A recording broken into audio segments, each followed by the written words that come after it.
We discussed about getting your braking done before you introduce any steering. Something we maybe should clarify here about braking is there's different techniques, there's different philosophies about it. I know I grew up with the thought of pump the brakes. Pumping the brakes, not a real good idea. That was something that was introduced to us before ABS was ever invented. And pumping the brakes simply means you lock up the front wheels, then you release. Then you lock up the wheels, then you release. Not a real good idea.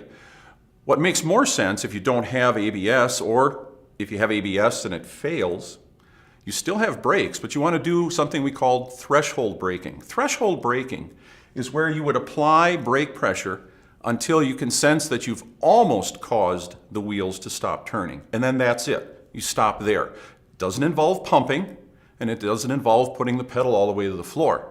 Now, fortunately, we live in a time where we have the advantage of ABS braking, where we have a computer doing all the calculations, and it stops the wheels from locking up. It's a great advantage, but it really only allows you to brake in a straight line.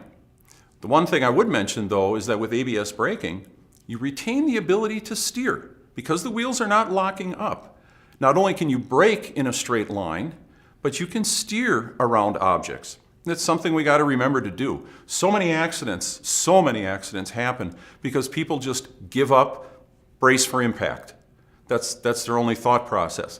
In winter driving, you got to put your thinking cap on along with the seatbelt and say to yourself, if this happens, this is what I'm going to do. If that happens, that's what I'm going to do.